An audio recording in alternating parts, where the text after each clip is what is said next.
ब्रह्म में जगत का अध्यारोप, जीव एवं जगत के रूप में ब्रह्म की ही अखंड सत्ता का वर्णन। श्री वशिष्ठ जी कहते हैं, रघुनंदन, जैसे सुषुप्ति ही स्वप्नवत प्रतीत होती है, उसी प्रकार ब्रह्म ही इस सृष्टि के रूप में प्रतीति का विषय हो रहा है। एक पुरुष की वासना मात्र का कार्य होने से स्वप्न की घनी प्रतीति नहीं होती, परंतु यह प्रपंच समष्टि की वासना का कार्य होने के कारण इसकी सुदृढ़ एवं क्रमबद्ध प्रतीति होती है। सर्वात्मक ब्रह्म ही इस प्रपंच का अधिष्ठान है। असीम प्रकाश स्वरूप जो अनंत चैतन्य मणि ब्रह्म है, उसका सत्ता मात्र रूप ही यह संपूर्ण विश्व है। पंचभूतों की जो तन्मात्राएं हैं, वे ही जगत का बीज हैं। पंच मात्राओं का बीज आदि माया शक्ति है, जिसका परमात्मा से व्यवधान रहित साक्षात संबंध है तथा वही जगत की स्थिति में हेतु है। इस प्रकार वह चिन्मय अजन्मा एवं सबका आदिभूत परमात्मा ही माया द्वारा जगत का बीज होता है। माया के हट जाने पर वही अपने विशुद्ध रूप से सदा अनुभव में आता है, इसलिए यह जगत वैभव चिन्मय परमात्मा रूप ही है। जैसे स्वप्न में बिना बनाए ही नगर बन जाता है, उसी प्रकार महाकाश रूपी महान वन में जगत रूपी वृक्ष बारंबार उत्पन्न होकर नष्ट हो जाता है। जैसे स्वप्न देखने वाला पुरुष अपने लिए नगर का निर्माण सा कर लेता है, उसी प्रकार यह चेतन आत्मा भी पृथ्वी आदि की सृष्टि कर लेता है। वास्तव में उस समय भी वह अंग चेतन आत्मा ही रहता है। जगत का बीज है पंच तन मात्राएं और उनका बीज है अविनाशी चेतन आत्मा। जो बीज है उसी को फल समझो, क्योंकि उपादान कारण और कार्य में भेद नहीं है, इसलिए सारा जगत ब्रह्ममय ही है। जो स्वरूप कल्पित है वह सत्य कैसे हो सकता है? यदि पंचभूतों की तन मात्राएं ब्रह्म स्वरूपा हैं, तो उनके कार्य रूप स्थूल पांच महाभूतों को भी ब्रह्म ही समझो। इससे यह सिद्ध हुआ कि सदा से दृढ़मूल यह त्रिलोकी ब्रह्म ही है। इस प्रकार यह जगत न कभी उत्पन्न होता है न उत्पन्न हुआ दिखाई देता है। जैसे स्वप्न एवं मनोरथ द्वारा निर्मित पुर असत होता हुआ भी सत सा प्रतीत होता है, उसी प्रकार ब्रह्म आकाश रूपी परम व्योममय चिन्मय आत्मा में जीवाकाश तत्व असत होता हुआ भी सत सा प्रतीत होता है, अर्थात उस ब्रह्ममय महाकाश से अविभक्त होने पर भी विभक्त सा दिखता है। चिदात्मा परमेश्वर में कल्पित समष्टि जीवाकाश अत्यंत विस्तृत होता हुआ भी मैं चिंगारी की भांति अत्यंत सूक्ष्म तेज का कण हूं, ऐसी भावना से वह अपने को वैसा ही अणुरूप ही अनुभव करने लगता है। आकाश में आत्म रूप से जिस स्थूलता का चिंतन करता है, भावना द्वारा अपने को वैसा ही स्थूल समझने लगता है। जैसे संकल्प से कल्पित चंद्रमा सत नहीं है, वैसे ही भावना द्वारा भावित वह रूप भी सत नहीं है, तथापि सत सा प्रतीत होता है।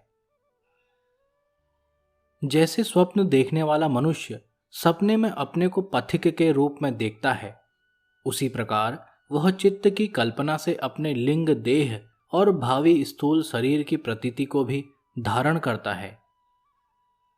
जैसे पर्वत बाहर स्थित होने पर भी दर्पण के भीतर स्थित हुआ सा प्रतीत होता है, जैसे कुएं के जल में प्रतिबिंबित हुआ शरीर वही व्यवहार करता सा जान पड़ता है, जैसे दूर तक सुनाई देने योग्य शब्द भी संपुट गुफा आदि में अवरुद्ध होकर उसके भीतर ही रह जाता है, बाहर नहीं फैलने पाता, तथा जैसे स्वप्न और मनोरथ विषयक संवित देह के भीतर ही स्वप्न आदि देखती है, वे विषय बाहर होने पर भी अपने बाह्य रूप को त्याग कर ही शरीर के भीतर अंतःकरण में भाषित होते हैं, उसी प्रकार आग की चिंगारी के समान अणु उपाधि में स्वरूपतः कल्पित जो सूक्ष्म शरीर है, उसके भीतर स्थित हुआ यह जीवात्मा वासनामय देह आदि व्यवहार का अनुभव करता है।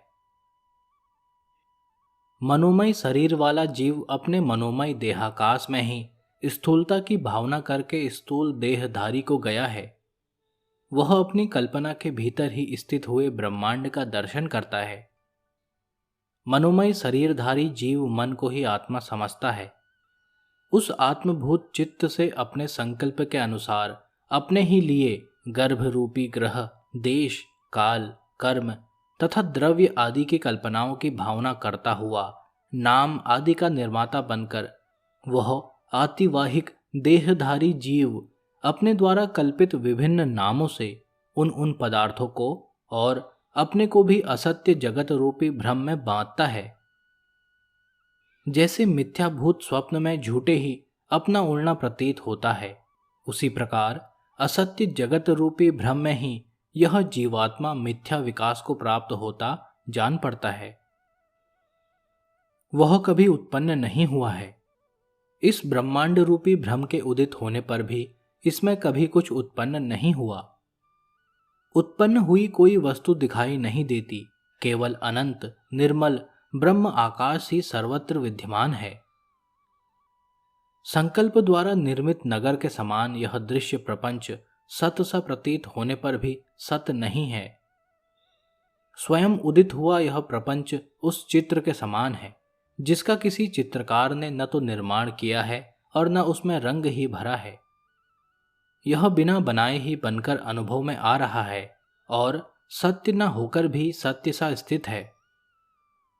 महाकल्प के अंत में ब्रह्मा आदि के मुक्त हो जाने के कारण निश्चय ही वर्तमान कल्प के ब्रह्मा को कोई पूर्व जन्म की स्मृति नहीं रह जाती। अतः वह स्मृति इस जगत की उत्पत्ति में कारण नहीं हो सकती। इसलिए वर्तमान कल्प में जैसे ब्रह्मा संकल्पमय है, वैसे ही उनसे उत्पन्न हुआ यह जगत भी संकल्प जन्य ही माना गया है।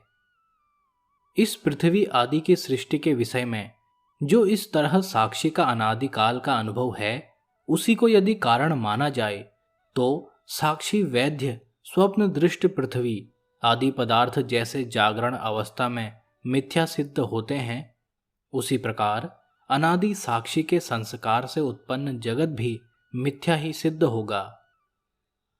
जैसे जिस किसी भी देश या काल में द्रवत्व जल से भिन्न नहीं होता, उसी प्रकार किसी भी देश या काल में यह सृष्टि परमात्मा से भिन्न नहीं है। इस प्रकार यह सृष्टि भ्रम से ही प्रौढ़, सुदृढ़ या घनीभूत प्रतीत होती है। वास्तव में यह विषमता रहित परमात्मा ही इसके रूप में स्थित है।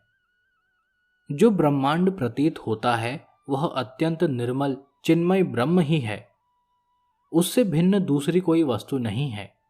इसी तरह यह दृश्य जगत जो आत्मा में सर्वथा कल्पित भ्रम रूप है, शांत, आधार रहित, आधेय शून्य, अद्वैत तथा एकत्व के व्यवहार से भी शून्य ब्रह्म रूप ही है। यद्यपि इस जगत रूपी भ्रम की प्रतीति होती है, तथापि उसके रूप में कोई वस्तु उत्पन्न नहीं हुई है।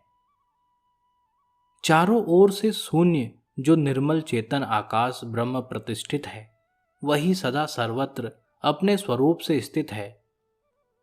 उसमें न संपूर्ण संसार है, न उसका कोई आधार है, न आधेय है, न दृश्य है, न उसमें दृष्टापन है, न ब्रह्मांड है, न ब्रह्मा है, और न कहीं कोई वितंडावाद ही है, न जगत है, न पृथ्वी है।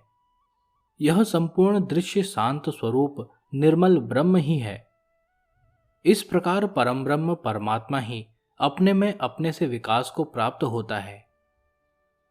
जैसे तरल होने के कारण जल ही अपने में आवर्त रूप से प्रतीत होता है, उसी प्रकार चित्त रूप होने के कारण आत्मा ही अपने में जगत सा प्रतीत होता है। जगत इससे कोई भिन्न पदार्थ नहीं है। असत होता हुआ ही यह प्रतीति का विषय होता है और यहाँ सत सा अनुभव में आता है। अंत में महाप्रलय के समय यह असत होता हुआ ही नष्ट होता है। जैसे स्वप्न में जो अपना मरण दिखाई देता है वह जागृत काल में असत ही सिद्ध होता है, उसी प्रकार अज्ञान अवस्था में प्रतीत होने वाला यह दृश्य प्रपंच ज्ञान होने पर असत ही सिद्ध होता है, अथवा प्रलय काल में जो इसका संहार होता है वह स्वप्न अवस्था में प्रतीत होने वाले अपने ही मरण के समान मिथ्या है, अथवा ब्रह्म का अपना ही स्वरूप होने के कारण यह दृश्य प्रपंच सन्मात्र, अनामय, अखंडित, परिपूर्ण, अनादि, अनंत तथा चेतन आकाश रूप ब्रह्म ही है। उसके अतिरिक्त इसकी सत्ता ही नहीं है।